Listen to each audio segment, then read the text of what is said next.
નમસ્કાર, nation plus ન્યૂઝના જીવન પ્રસારણમાં આપનું હાર્દિક સ્વાગત છે। હું છું વશિષ્ઠ શુક્લ। દર્શક મિત્રો, પ્રધાનમંત્રી નરેન્દ્ર મોદી દ્વારા નારી શક્તિ વંદન અધિનિયમ પસાર થયા બાદ તેમણે કીધું કે આ મહિલાઓ એ આ દેશની કરોડરજ્જુ છે અને એટલું જ નહીં પરંતુ આ દેશમાં જે વિકાસ યાત્રા અથાગપણે ચાલી રહી છે એમાં આ મહિલાઓનું યોગદાન વધે અને પોલિસી મેકિંગમાં પણ એમની ભાગીદારી વધે। એના લીધે આગામી દિવસોમાં આ દેશની દિશા અને દશા બંને બદલવાની નક્કી છે। દર્શક મિત્રો, સામાન્યતઃ જ્યારે વાત થઈ રહી છે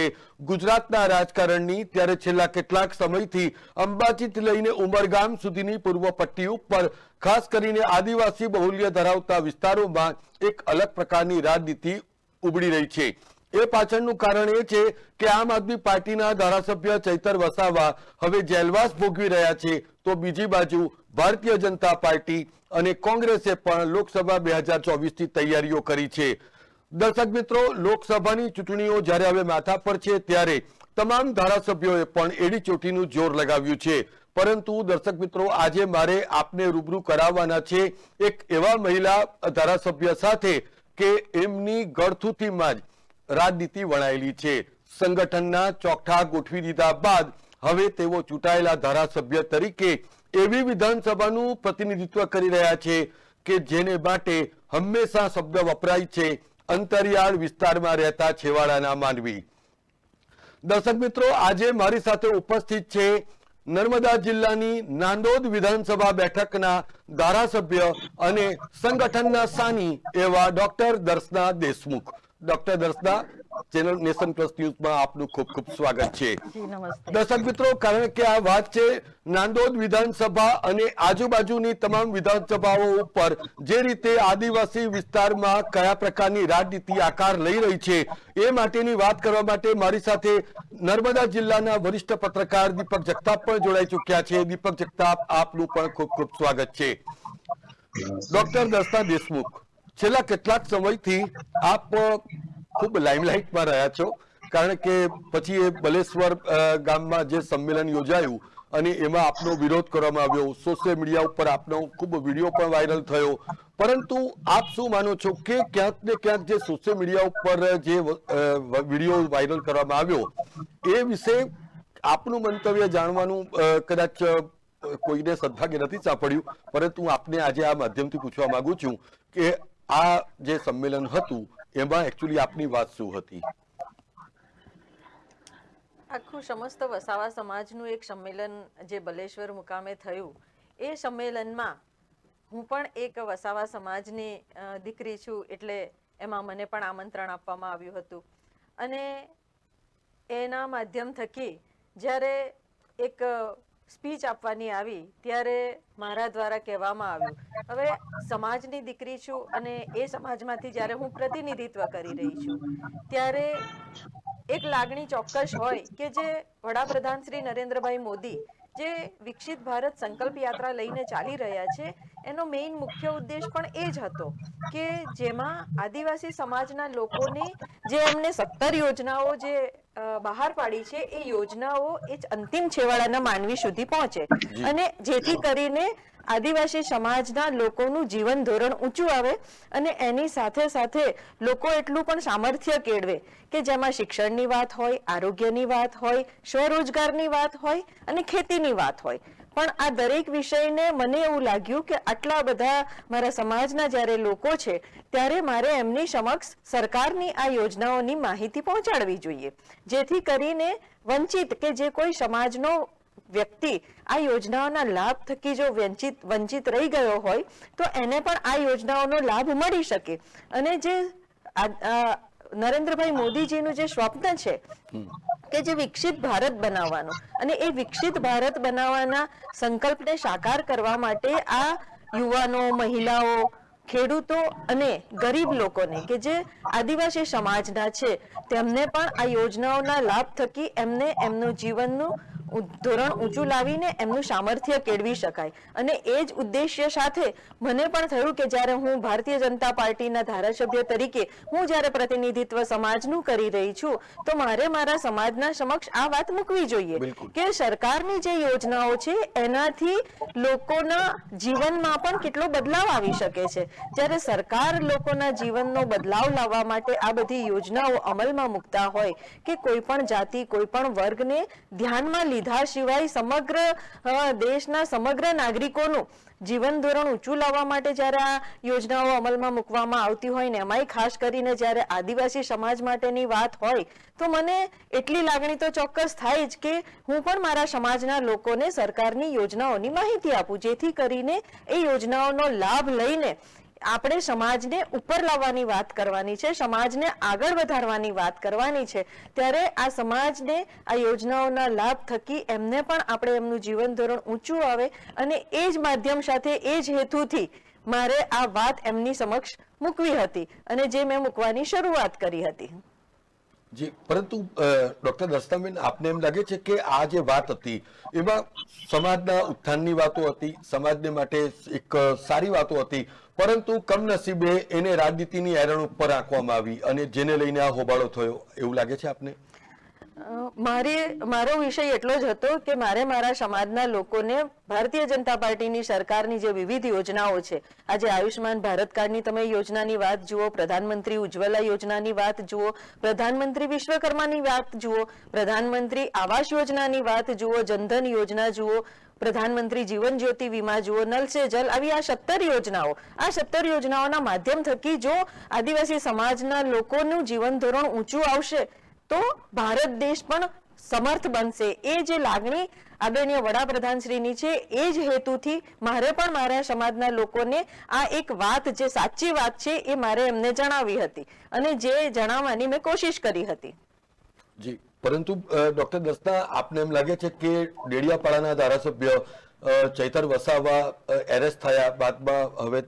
તો જેલવાસ ભોગવી રહ્યા છે, પરંતુ એ પ્રકરણને લીધે છોટાઉદેપુર અને ભરૂચ લોકસભા કોન્સ્ટિટ્યુએન્સીની અંદર એક અલગ પ્રકારનું નેરેટિવ ચાલી રહ્યું છે. તો આપને એમ લાગે છે કે આગામી દિવસોમાં હવે જ્યારે લોકસભાની ચૂંટણીઓ માથા પર છે ત્યારે આપે વધારે એગ્રેસિવલી હવે લોકો સુધી જવું પડશે અને જે યોજનાઓ છે, સરકારની યોજનાઓ છે, જે કલ્યાણલક્ષી કામો છે, એનો હિસાબ આપવો પડશે? અત્યારે છેલ્લા 15મી નવેમ્બરના રોજથી જે ભગવાન બિરસા મુંડાજીનો જન્મદિવસ હતો અને એ દિવસથી આ વિકસિત ભારત સંકલ્પ યાત્રાની પ્રસ્થાન કરાવવામાં આવ્યું આદરણીય વડાપ્રધાન દ્વારા. ત્યારે મારા વિસ્તારમાં દરેક જગ્યા ઉપર જ્યાં જ્યાં અમે આ યોજનાઓ પંચાયતોમાં જઈને અમે એમનો આ રથનું જ્યારે પ્રસ્થાન કરાવ્યું, લોકો સુધી પહોંચ્યા, ત્યારે ખરેખર લોકોનો જે ઉત્સાહ અને ઉમંગ હતો એ જોઈને અને એની સાથે સાથે કે જે દીકરાઓ અને દીકરીઓ કે જે પોતે ધરતી કહે પુકાર કે, એટલે કે પ્રાકૃતિક ખેતી ઉપર કેવી રીતના આપણે આપણા પોતાના દેશના ખેડૂતોને પાછા વાળવા જોઈએ, એ વિષયનો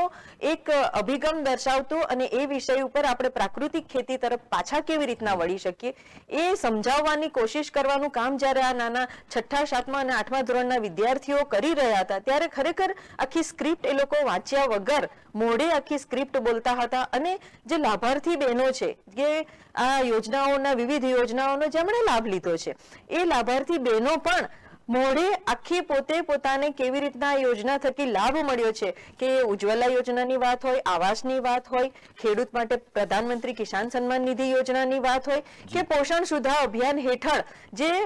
માતૃશક્તિ અને દીકરીઓને જ્યારે એમને પોષણ માટેના જે માતૃશક્તિ અને પોષણ શક્તિ માટેના જે આહાર આપવામાં આવે છે, એની જ્યારે વાત કરવાની આવે ત્યારે આ બહેનો આટલા બધા જનમેદની વચ્ચે કે ભાઈ 400-500 વ્યક્તિઓની વચ્ચે જ્યારે એ લોકો બોલે છે અને આટલા ગામડાના, અંતરિયાળ ગામડાની દીકરીઓ અને બહેનો જ્યારે માઇક લઈને બોલે છે, ત્યારે એવું થાય છે કે ના, ખરેખર વિકાસ થઈ રહ્યો છે. અને જે હિંમતથી એ લોકો પોતે પોતાની રજૂઆત કરી રહ્યા છે, ત્યારે એવું લાગે છે કે નહીં, આ વિકાસ થઈ રહ્યો છે અને એમને જે લાભ મળ્યો છે એ લાભ બીજા લોકો પણ લે એ માટેનું એ લોકો આહવાન પણ કરી રહ્યા છે. ઓકે, દીપક જગતાપ, આપને એમ લાગે છે કે જે રીતે નાંદોદના ભારતીય જનતા પાર્ટીના ધારાસભ્યોએ વાત કરી કે જે કલ્યાણલક્ષી યોજનાઓ છે એ લોકો સમક્ષ પહોંચાડવા માટે તેઓ પણ એડી ચોટીનું જોર તો લગાવી રહ્યા છે, પરંતુ છેલ્લા કેટલાક સમયથી આ જે ચૈતર વસાવા ફેક્ટર છે એ ડેડિયાપાડા સહિત આજુબાજુની જે વિધાનસભા મતક્ષેત્ર છે તો ત્યાં કોઈ અસર પહોંચાડી શકે એમ છે? ના, એવું તો નથી. કારણ કે તમે છેલ્લા કેટલાક વખતથી જોઈ રહ્યા છો કે હમણાં સમગ્ર નર્મદા જિલ્લામાં અને ગુજરાત રાજ્યમાં વિકસિત ભારત સંકલ્પ યાત્રા ચાલી રહી છે અને એને ખૂબ સફળતા મળી છે. ખાસ કરીને કેન્દ્ર સરકારની અને ગુજરાત સરકારની જે યોજનાઓ છે લોકો સુધી પહોંચાડવામાં ભાજપ બહુ મહેનત કરી રહી છે. એમાં ધારાસભ્યથી માંડીને ભાજપના કાર્યકરો અને બધા આગેવાનો મોટી સંખ્યામાં હાજર રહીને ગામે ગામ ગામડાઓની અંદર જઈને કેન્દ્ર સરકારની રાજ્ય સરકારની યોજનાઓનો લાભ અપાવવા માટે ખૂબ પ્રયત્ન કરેલા વિડીયો બતાવી દેવામાં આવે છે, સરકારની યોજનાઓ બતાવવામાં આવી રહી છે અને આ બધું જે થઈ રહ્યું છે એનો લાભ લોકસભાની ચૂંટણીમાં ભાજપને મળવાનો છે. અને ડેડિયાપાડા સીટની આપણે વાત કરીએ તો એક આમ આદમી પાર્ટીના ચૈતર વસાવા ધારાસભ્ય છે થોડા આક્રમક રહ્યા છે અને એમને લોકસભા જીતવી છે એટલા માટે તેઓ વિરોધ પણ કરી રહ્યા છે અને કાયમ જ ભાજપની સામે એઓ આકરા બની જાય છે. ખાસ કરીને મનસુખ વસાવા જે સાંસદ છે એમની સામે સતત આકરા પ્રહારો કરતા રહે છે. આ એક પોલિટિકલ ગ્રાઉન્ડ છે કારણ કે હવે લોકસભાની ચૂંટણી ધીમે ધીમે નજીક આવી રહી છે અને લોકસભાની ચૂંટણીમાં ચૈતર વસાવા વિધાનસભામાં 1 લાખથી વધુ વોટથી જીત્યા એટલે એમને આમ આદમી પાર્ટીને એમ થયું કે આદિવાસી આ વોટ બેંક છે ને ડેડિયાપાડામાંથી આપણને સારા એવા મતો મળી શકે છે તો લોકસભામાં આપણે કેમ ઉભા નહીં રાખવા, એટલે લોકસભાની તૈયારી માટે વિરોધ પ્રદર્શન થઈ રહ્યું છે પણ એનાથી બહુ કઈ ફેર પડે નથી કારણ કે ભરૂચની લોકસભાની અંદર 7 જેટલી બેઠકો છે એમાંથી 6 બેઠકો ભાજપ જીતી છે અને એકમાત્ર ડેડિયાપાડાની બેઠક આમ આદમી પાર્ટી પાસે છે એટલે એનાથી બહુ ખાસ ફેર પડવાનો નથી. પણ હવે જેમ જેમ લોકસભા નજીક આવતી જશે તેમ તેમ આ રાજકીય રંગ બદલતો જશે અને આવા ઘેરા પ્રત્યાઘાતો થતા જશે. પણ ભાજપ બહુ સ્મૂથલી સરસ રીતે પોતાનું કામ કરી રહી છે કારણ કે ભાજપ એવું કહે છે કે ભાઈ લોકો સુધી, છેવાડાના માનવી સુધી લોકોની જે સમસ્યા છે તે પહોંચવી જોઈએ, સરકારની યોજનાઓ પહોંચવી જોઈએ, વિકાસ થવો જોઈએ, આ બધી વાતો લોકો પહોંચાડી રહ્યા છે. ધારાસભ્ય અત્યારે બલેશ્વરની જેને વાત કરીએ, ઝઘડિયાના બલેશ્વરની અંદર આદિવાસી સમાજનું સંમેલન હતું, એમાં કોઈ રાજકીય પક્ષની સભા નહોતી, એમાં આદિવાસીના વિકાસની, આદિવાસીના એકતાની વાતો થવાની હતી પણ તમે જોયું કે આખી સભા રાજકીય રંગમાં ફેરવાઈ ગઈ અને ધારાસભ્ય આપણે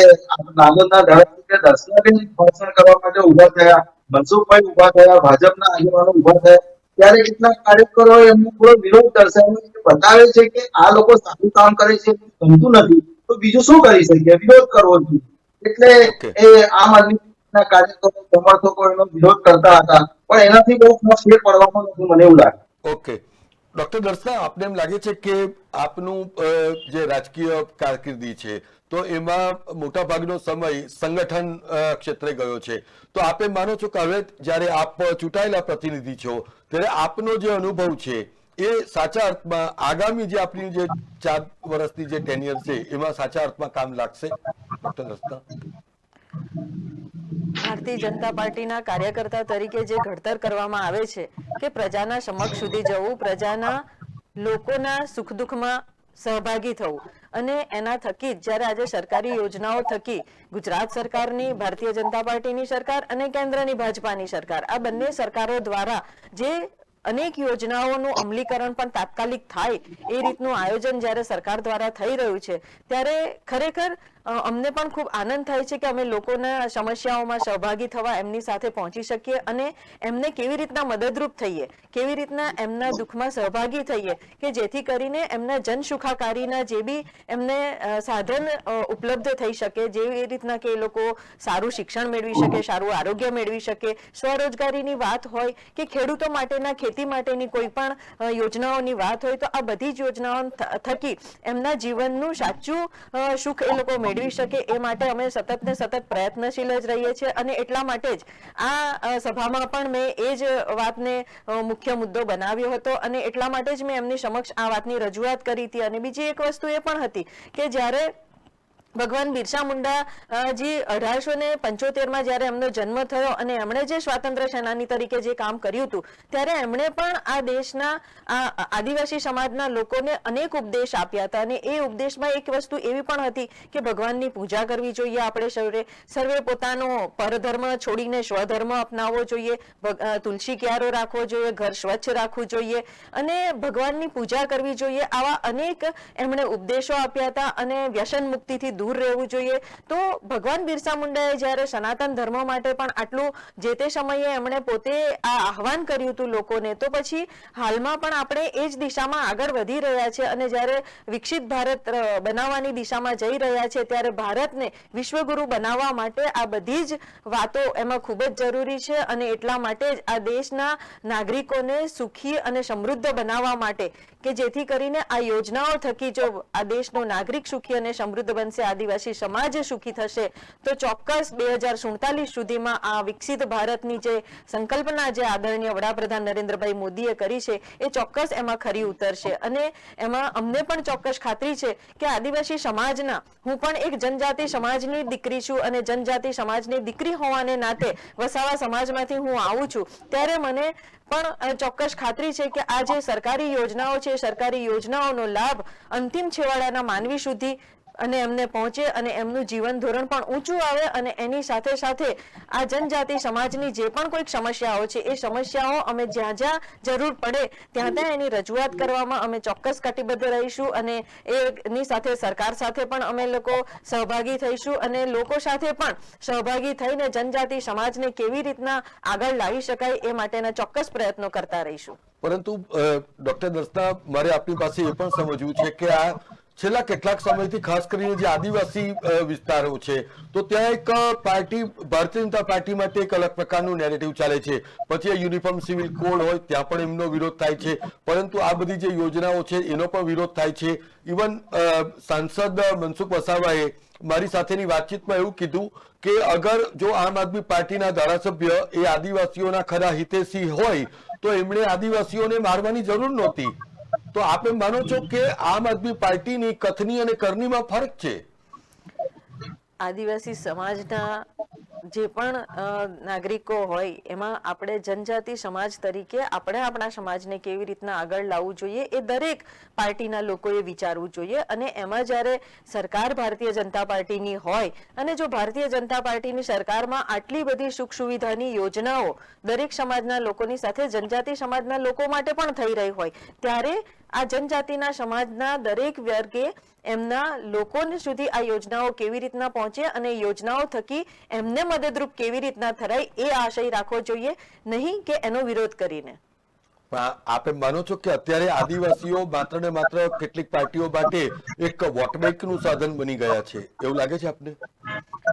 ભારતીય જનતા પાર્ટીની સરકાર દ્વારા જનજાતિ સમાજ માટે એટલી બધી યોજનાઓ બની રહી છે કે ક્યાંક ને ક્યાંક કોઈક ને કોઈક ઘરમાં દરેક લોકોએ 2 થી 3 થી વધારે પણ યોજનાઓ જે સરકારની છે એ યોજનાઓનો લાભ લીધેલો જ છે. અને જ્યારે આ જે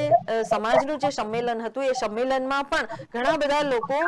હાર્ડલી કોઈક વ્યક્તિ એવું રહી ગયું હશે કે જેને આ યોજનાઓનો લાભ ન લઈ શક્યા હોય, પણ દરેક લોકોએ પોતાની લાયકાતના ધોરણે અને પોતાની પરિશ્રમના ધોરણ ઉપર આ સરકારી યોજનાઓનો લાભ લીધો છે, ત્યારે જ આજે આ સમાજનો આટલો વિકાસ થઈ રહ્યો છે. અને એટલા માટે જ જ્યારે સરકાર આટલી બધી યોજનાઓ કરી રહી હોય ત્યારે એકબીજાની સાથે આવી રીતના પક્ષાપક્ષી રાખ્યા વગર આ યોજનાઓનો લાભ ને સમાજને કેવી રીતના મળે અને આપણો સમાજ કેવી રીતના આગળ આવે એ જોવાની આપણે વિચારસરણી રાખવી જોઈએ. અને આપણી પોતાની વિચારસરણીમાં પણ જરૂર પડે તો એમાં પણ બદલાવ લાવવો જોઈએ કે જેથી કરીને સમાજને કેવી રીતના ઉત્થાન કરી શકાય, કેવી રીતના એને આગળ લાવી શકાય, એ જ વિષયને લઈને સૌએ સમાજને સાથે લઈને ચાલવું જોઈએ. કારણ કે આપણે જોઈએ છે કે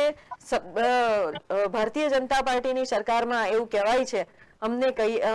નરેન્દ્રભાઈ મોદી સાહેબ એવું કહે છે કે સબકા સાથ, સબકા વિકાસ, સબકા વિશ્વાસ और सबका प्रयास. મતલબ કે બધાનો પ્રયાસ હશે, બધાનો વિશ્વાસ હશે, ભરોસો હશે તો ચોક્કસ ને ચોક્કસ દરેક સમાજને માટે આગળ લાવવા માટે અને એમનું જીવન ધોરણ ઊંચું લાવવા માટેના પ્રશ્નો હલ થઈ શકશે. Agri doctor Darshana Deshmukh, agri. પરંતુ જેમ આપે કીધું કે આ સંમેલનની અંદર હાર્ડલી કોઈ એવા લોકો હશે જેને આ સરકારની કલ્યાણલક્ષી યોજનાઓનો લાભ ન મળ્યો હોય, તો પછી આ પાછળનો વિરોધ એ માત્ર ને માત્ર કોઈ પોલિટિકલ મોટિવ જ હોઈ શકે. બની શકે છે એવું. દીપક જગતાપ, આપને શું લાગે છે કે જે રીતે છેલ્લા કેટલાક સમયથી આદિવાસી વિસ્તારોમાં જે નેરેટિવ ચાલી રહ્યું છે, તો આપે માનો છો કે ચોક્કસ પાર્ટીઓ આદિવાસીઓને માત્ર ને માત્ર વોટ બેંક તરીકે ઇવેલ્યુએટ કરી રહી છે? દીપક જગતાપ. હા, વાત તો સાચી જ છે કે નર્મદા જિલ્લો રાજકીય પાર્ટી માટે આદિવાસી વોટ બેંક છે જ, એટલે આદિવાસીના વોટ જે વધારે મળે એ પાર્ટીને ફાયદો થાય એમ છે. અને તમે લોકસભાની વાત કરો તો એની અંદર છેલ્લા 6 ટર્મથી ભરૂચ લોકસભામાં ભાજપ જીતતી આવી છે, અને એમાં પણ આદિવાસી ઉમેદવાર હોય છે, અને આદિવાસી સીટ ઉપર આદિવાસી સીટના ઉમેદવારો લડે છે, ત્યારે આદિવાસી મતો જ પ્રભુત્વ ધરાવતા હોય છે. અને અત્યારે ચૈતર વસાવા ડેડિયાપાડા જીત્યા છે, તો ત્યાં પણ આદિવાસી વોટ બેંક છે. અને નર્મદા જિલ્લા સહિત સમગ્ર ભરૂચ જિલ્લામાં પણ આદિવાસી વોટ બેંક છે. એટલે અત્યારે જે બધી લડાઈ થઈ રહી છે તે આદિવાસી વોટ બેંકની જ છે. અને આદિવાસીઓ અત્યારે વિચારી રહ્યા છે કે તમે જો છોટુભાઈ વસાવા એ અત્યાર સુધી ભરૂચ લોકસભા સીટ લડતા હતા, એ પણ જ્યારે લાખથી 1.5 લાખ વોટ જેટલા લઈ જતા હતા, એને કારણે કોંગ્રેસને ફટકો પડતો હતો.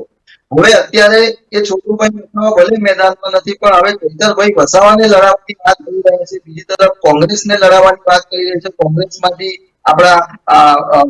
પટેલબેન ને મુમતાઝબેન પટેલને લડાવવાની વાત કરી રહ્યા છે. આગળ પણ એવી વાત થઈ હતી કે ભરૂચ લોકસભા બેઠકની અંદર આમ આદમી પાર્ટી અને કોંગ્રેસ એ બંને એલાયન્સ કરશે, તો પછી એ વાત તૂટી ગઈ અને હવે ચૈતર વસાવા આમ આદમી પાર્ટીએ જાહેરાત કરી દીધી કે ભાઈ ભરૂચ લોકસભા બેઠક પર આમ આદમી પાર્ટી તરફથી ચૈતર વસાવા લોકસભા લડશે.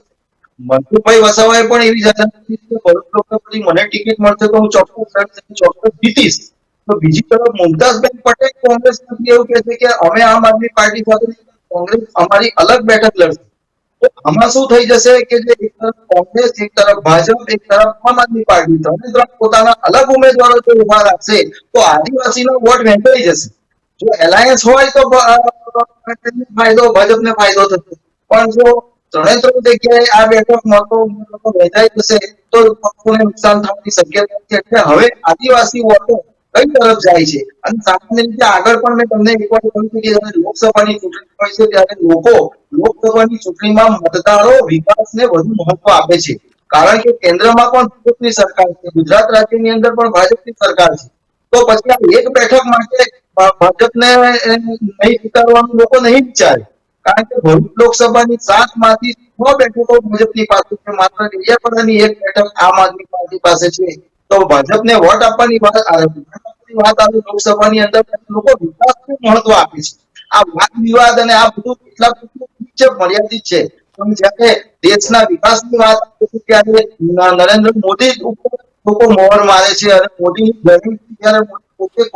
એવું કહેતા હોય છે કે મોદીની ગેરંટી છે અને વિકાસના કામો થઈ રહ્યા છે, વિકાસની વાત થાય છે. નર્મદા જિલ્લાની વાત કરો તો આજે નરેન્દ્ર મોદીનું ડ્રીમ સ્વપ્ન જે છે એ સ્ટેચ્યુ ઓફ યુનિટી આજે નર્મદા જિલ્લામાં આજે ખૂબ વિકસિત થયું છે. વિશ્વના પ્રવાસીઓ આવી રહ્યા છે, આદિવાસીઓને રોજગારી મળી રહી છે, વિકાસના ઘણા બધા કામો થઈ રહ્યા છે. ભાજપના નવા ધારાસભ્ય દર્શનાબેન દેશમુખને 1 વર્ષ પૂરું થયું છે, એમને 1 વર્ષની અંદર પણ ઘણા સારા કામો કર્યા છે. એમની પાસે 4 વર્ષ છે, 4 વર્ષમાં ધીમે ધીમે હજુ પણ જે વિકાસના કામ બાકી હશે તે કરશે. અને લોકોની વચ્ચે જાય છે, લોકોની વચ્ચે ભલે લોકોનો વિરોધ થતો હોય પણ લોકોના પ્રશ્નો સાંભળે છે. અને ત્યાં ને ત્યાં એક સભાની દર્શનાબેને મેનેજરને, એસટી મેનેજરને જે પ્રશ્નો હતા એમને ખખડાવી નાખ્યા હતા અને એમના પ્રશ્નો સોલ્વ કર્યા હતા. એટલે એ પ્રશ્નોના વિકાસના કામો થઈ રહ્યા છે. પણ આ તકલીફ બીજી પાર્ટીઓને, ખાસ કરીને આમ આદમી પાર્ટી અને કોંગ્રેસને તકલીફ થઈ રહી છે, એને કારણે આ પ્રોબ્લેમ થઈ રહ્યો છે. અત્યારે ચૈતર વસાવા સામે જે પોલીસ ફરિયાદ થઈ અને ધરપકડ થઈ અને એમાં જે વિરોધ થયો, એમાં પણ એ લોકોને એવું લાગ્યું કે કદાચ આમાં અમે શક્તિ પ્રદર્શન કરીશું તો અમને એમાં વધારે સહાનુભૂતિ મળશે. પણ હવે એમાં જોવું રહ્યું કે એમાં કેટલો ફાયદો થશે, કોને કેટલું નુકસાન થશે. જી ઓકે, ડોક્ટર દર્શના દેશમુખ, આપના પ્રદેશ અધ્યક્ષ CR પાટીલનું કહેવું છે કે આજે લોકસભાની ચૂંટણીઓ આવશે 2024, એમાં ભારતીય જનતા પાર્ટી મિશન 26 લઈને ચાલી રહી છે કે 26 લોકસભાની બેઠકો ભારતીય જનતા પાર્ટી જીતશે. પરંતુ જ્યાં કેટલીક વિધાનસભામાં જ્યાં તેઓ નબળા છે ત્યાં અત્યારે જે રીતે એક સ્પેક્યુલેશન ચાલી રહ્યું છે કે Bharatiya Janata party operation lotus ચલાવી રહ્યું છે, તો આપની પડખે આવેલી આજે ડેડિયાપાડાની જે બેઠક છે શું ત્યાં તો ઓપરેશન લોટસ નથી ચાલી રહ્યું ને? લોકસભાની 26 બેઠકો જીતવાનું જે આહવાન કર્યું છે આદરણીય શ્રી આર પાટીલ સાહેબે, તો એમાં દરેક લોકસભા બેઠક 5 લાખ કરતા વધુ મતોથી લીડથી જીતવાનું એમણે જે આહવાન કર્યું છે અને એને અમે બધાએ સહર્ષ ઉપાડી લીધું છે. અને મને ચોક્કસ ખાતરી છે ડેડિયાપાડામાં પણ અમને લોકસભામાં એટલો બધો વાંધો નહીં આવે જેટલો આપણે સમજી રહીએ છીએ. કારણ કે ત્યાંના લોકોને પણ જે જનજાતિ સમાજના લોકો છે એ બધા જ લોકો 100% એ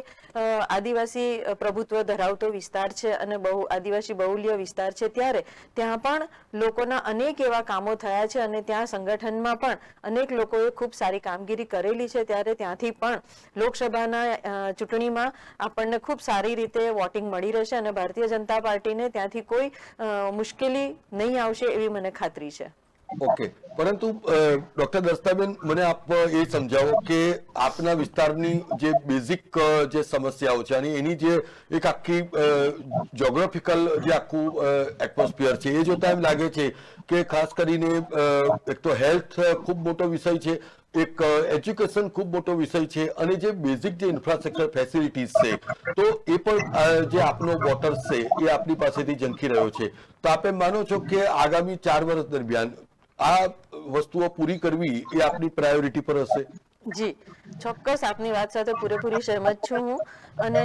આપને હું જણાવતા ખૂબ આનંદ સાથે ગૌરવની લાગણી અનુભવીશ કે હાલમાં જ જે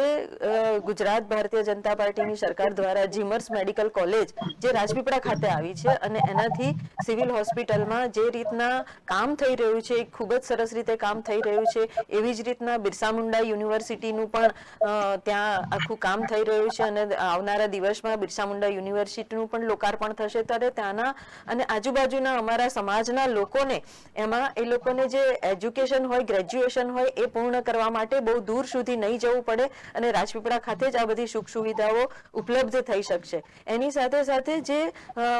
પોલિટેકનિક કોલેજ હતી કે જે ભરૂચમાં કાર્યરત હતી એ પોલિટેકનિક કોલેજ પણ અત્યારે એનું બાંધકામ ચાલી રહ્યું છે અને ટૂંક સમયમાં એ પણ એનું લોકાર્પણ થઈ જશે અને પોલિટેકનિક કોલેજ પણ રાજપીપળાના ભચરવાડા મુકામે ચાલુ થઈ છે તો એ પણ ત્યાં ચાલુ થઈ જશે. એટલે ખૂબ ઓછા સમયમાં આ 3 જેટલી કોલેજીસ અને એ રીતનું જે આયોજન થયું છે તો એના થકી એવું લાગે છે કે ભારતીય જનતા પાર્ટીની સરકારમાં ખૂબ જ ત્વરિત નિર્ણય લેવામાં આવે છે અને એને અમલીકરણ બનાવવામાં આવીને અહીંના જે અમારા સમાજના લોકો છે કે જે જનજાતિ સમાજના લોકો છે એ લોકોને જે રીતના લાભ મળવો જોઈએ કે જે આરોગ્યનો લાભ હોય, શિક્ષણમાં પણ ખૂબ સારી રીતના એજ્યુકેશન બધાને મળી રહ્યું છે તો એના માટે પણ ઉપર અમારા સરકારમાં રજૂઆત કરતા એ લોકો ચિંતિત છે જ અને એના માટે જે પ્રમાણે નિરાકરણ લાવતા જઈએ એ પ્રમાણે નિરાકરણ આવતું જ જાય છે. અને મને ચોક્કસ ખાતરી છે કે આવનારા 4 વર્ષમાં 99% પ્રોબ્લેમ્સ તો સોલ્વ થઈ જશે અહીંયાના. અને એમાં અમે ભારતીય જનતા પાર્ટીના એક કાર્યકર્તા તરીકે લોકોની સમક્ષ જઈને એમની સમસ્યાઓ જાણવાનો પણ અમે કોશિશ કરી રહ્યા છે. ત્યારે આ રાજપીપળાને જ્યારે એક નાંદોદ વિધાનસભામાં એક સ્ટેચ્યુ ઓફ યુનિટી પણ છે તો સ્ટેચ્યુ ઓફ યુનિટીના માધ્યમ થકી પણ જ્યારે એ વિસ્તારનો ખૂબ જ સારી રીતે ટુરિઝમ તરીકે એનું ડેવલપ થઈ રહ્યું છે ત્યારે આવનારા દિવસોમાં રાજપીપળા એક આખું વિસ્તાર એક ટુરિઝમ ક્ષેત્રમાં પણ ખૂબ સારી રીતે ડેવલપ થઈ શકશે અને આ દેશની સાથે સાથે વિદેશના લોકો પણ આ વિસ્તારમાં ટુરિઝમ તરીકે એ લોકો અહીંયા આવશે અને પ્રવાસન તરીકે જ્યારે આ વિકાસ થઈ રહ્યો છે ત્યારે અનેક એવા પ્રવાસન સ્થળો પણ એમાં ઉમેરાતા જઈ રહ્યા છે. ત્યારે આવનારા દિવસોમાં ખૂબ સારી પરિસ્થિતિનું નિર્માણ થશે અને ત્યાંના સ્થાનિક લોકોને પણ જે રોજગારીના પ્રશ્નો હોય એ રોજગારીના પ્રશ્નોનું પણ નિરાકરણ આવશે કે જેથી કરીને એને પોતાના વિસ્તારમાં જ રોજગારી પણ મળી શકે અને એનો એ પોતે સુખેથી જીવી શકે. ઓકે, આ તો તમે વાત કરી તમારી વિકાસ યાત્રાની, પરંતુ કોંગ્રેસ અને આમ આદમી પાર્ટી ભારતીય જનતા પાર્ટી માટે ખૂબ ચિંતિત છે કે એમના કહેવા પ્રમાણે ઘણી બધી બેઠકો ઉપર ખૂબ મોટા પાયે જૂથબંધી પ્રવર્તે છે. હવે આજે આપ ધારાસભ્ય તરીકે આ ખુદ આ શોમાં ઉપસ્થિત છો તો આપ શું માનો છો કે લોકસભાની ચૂંટણી તમામ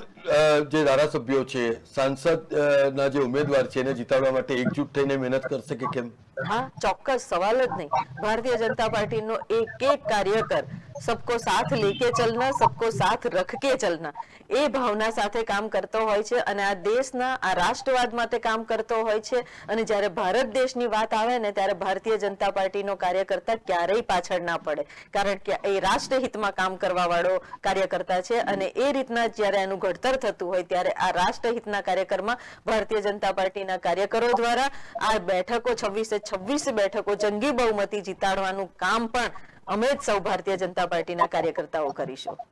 ઓકે, દીપક જગતાપ, આપને એમ લાગે છે કે જ્યારે હવે લોકસભાની ચૂંટણીઓ બિલકુલ માથા ઉપર છે ત્યારે આગામી દિવસોમાં જે રીતે કોંગ્રેસ પાર્ટી અને આમ આદમી પાર્ટી જે નેરેટિવ ચલાવી રહી છે કે ભારતીય જનતા પાર્ટી ખુદ જૂથબંધીથી ગ્રસિત છે, તો આપ એમ માનો છો કે આ જૂથબંધી આગામી દિવસોમાં લોકસભાની ચૂંટણી માટે ભારતીય જનતા પાર્ટી માટે એક વિઘાતક પરિબળ બનશે? દીપક જગતાપ, એટલે જૂથબંધી તો આમ તો દરેક રાજકીય પક્ષોની અંદર હોય છે. નર્મદા જિલ્લાની વાત કરીએ તો ભાજપમાં પણ જૂથબંધી છે, કોંગ્રેસમાં પણ જૂથબંધી છે, અને એ તો અંદર નાના મોટા પ્રશ્નો રહેવાના જ છે. પણ હવે જયારે જૂથબંધી હોય ત્યારે જો તમારે લોકસભા લડવી હોય, જીતવી હોય, અને તો સૌએ ખભે ખભા મિલાઈને બધું એકબીજાને ભૂલીને સાથે મળીને કામ કરવું જોઈએ. કારણ કે જૂથબંધી હોવાને કારણે વિરોધ થતો હોય છે, એને કારણે વિકાસના કામો અને પાર્ટીમાં અંદર મંદુક થાય છે. ત્યારે સૌ કાર્યકરોને સાથે રાખી અને સાથે રાખીને કામ કરી અને જૂથબંધીમાંથી બહાર નીકળશે તો જ તે પાર્ટીને ફાયદો થશે. બીજી એક વાત, હમણાં તમે જે વિકાસની વાતોની વાત કરી કે ભાઈ લોકસભાની ચૂંટણી જે આવી રહી છે, ત્યારે જેમ જેમ હવે લોકસભાની ચૂંટણી નજીક આવતી જશે ત્યારે દરેક રાજકીય પક્ષો પોતાના વિકાસના મુદ્દાઓ લાવશે, ચૂંટણી ઢંઢેરાઓ લાવશે, આ બધાની વાતો કરશે. વિરોધ પક્ષ એમ કહેશે કે સત્તાધારી પક્ષ આ કામ નથી કર્યું, સત્તાધારી પક્ષ કહેશે કે અમે આ કામ કર્યું છે. તો હવે જયારે ભાજપને ભાજપને જો આગળ વધવું હોય, લોકસભા જીતવી હોય, કે સારા કામો કરવા હોય તો વિકાસના કામો ભાજપ કરે તો છે, પણ હજુ ઘણા બધા કામો કરવાના બાકી છે. હમણાં દર્શનાબેને આપણે વાત કરી કે મેડિકલ કોલેજની વાત કરી, એન્જિનિયરિંગ કોલેજની વાત કરી. એ એન્જિનિયરિંગ કોલેજ પણ ખૂબ ઝડપી થાય એવું લોકો ઈચ્છી રહ્યા છે, કારણ કે એન્જિનિયરિંગ કોલેજનો મુદ્દો ઘણા વખતથી ટલ્લે ચડ્યો હતો. એ પણ શક્ય થાય તો વધારે સારી વાત છે. બીજી વાત કે બિરસા મુંડા યુનિવર્સિટી એમાં આર્ટ્સ, કોમર્સ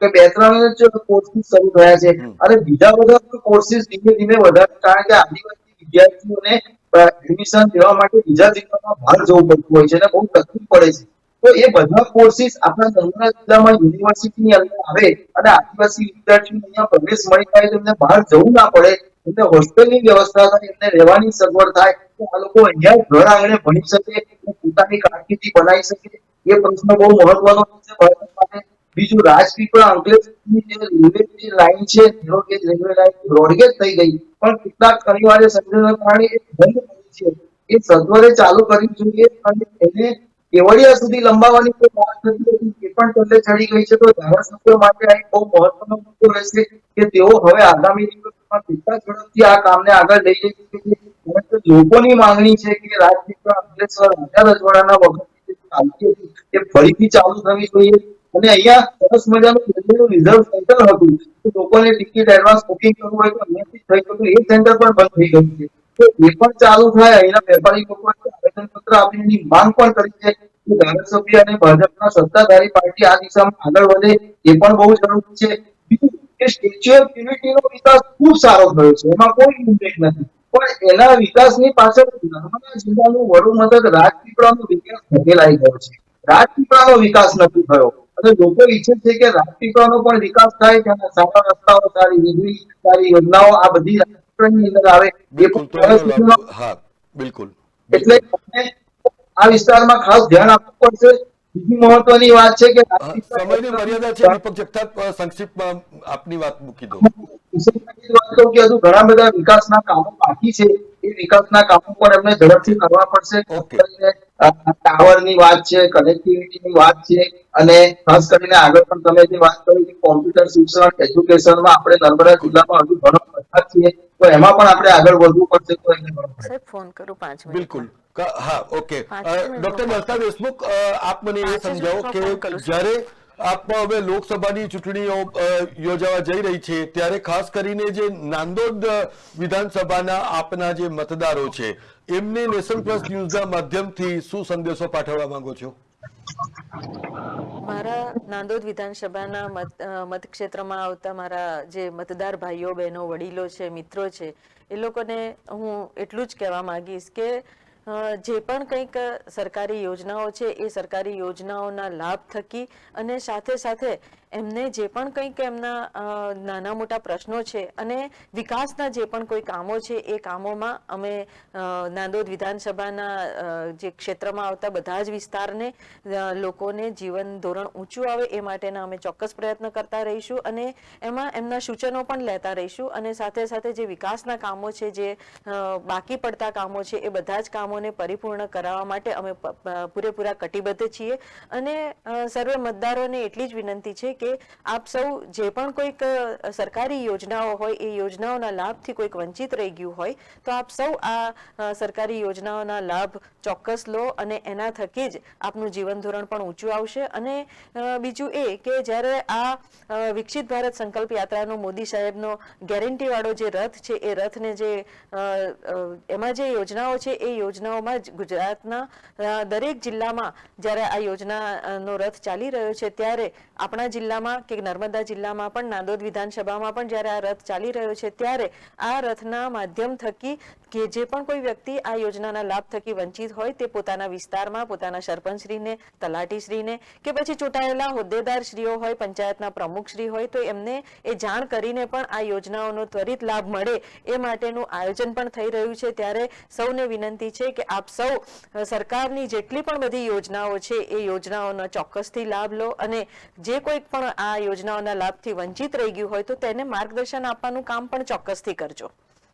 બિલકુલ. તો દર્શક મિત્રો, સંગઠન જેની સૌથી મોટી તાકાત છે એવી વિશ્વની સૌથી મોટી રાજકીય પાર્ટી એ ભારતીય જનતા પાર્ટી આજે પંચાયતથી લઈને પાર્લામેન્ટ સુધી એ પ્રસ્થાપિત છે. ત્યારે નાંદોદ વિધાનસભાની આ આદિવાસી મહિલા ધારાસભ્યએ તાલ ટોકીને કીધું કે આગામી દિવસોમાં જે પ્રધાનમંત્રીનું જે સ્વપ્ન છે કે જ્યાં સુધી છેવાડાના માનવી સુધી કલ્યાણલક્ષી યોજનાઓ પહોંચતી નથી ત્યાં સુધી એને સંતુલિત વિકાસ કહેવાતો નથી અને સંતુલિત વિકાસનો મતલબ એ જ છે કે છેવાડાના માનવીને કામ અને પેટમાં ભોજન મળે એ તમામ પ્રકારની જે વ્યવસ્થાઓ છે એ આ ધારાસભ્યો કરી રહ્યા છે. ત્યારે આગામી દિવસોમાં આદિવાસી પૂર્વ પટ્ટીના વિસ્તારોમાં જે રાજકારણના આટાપાટા ચાલી રહ્યા છે એ તમામને ડોક્ટર દર્શના દેશમુખનો આ ગર્ભિત ઇશારો પણ છે કે સાથે હશો કે સામે હશો પરંતુ દર્શના દેશમુખ એ સંગઠનના સિપાહી છે અને સંગઠનની વ્યાખ્યાને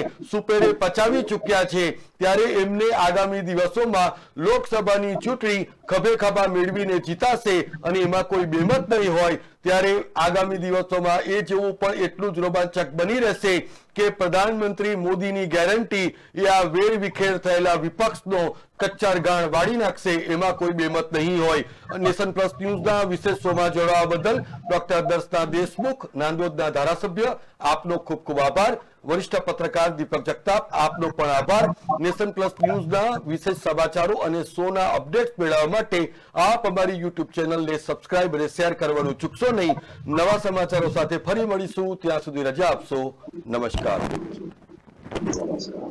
સમાચારોનો સતત અપડેટ મેળવવા માટે અમારી નેશન પ્લસ ન્યૂઝની યુટ્યુબ ચેનલને સબસ્ક્રાઇબ કરો, બેલ આઇકન દબાવો અને ફોલો કરો ફેસબુક, ઇન્સ્ટાગ્રામ અને ટ્વિટર પર.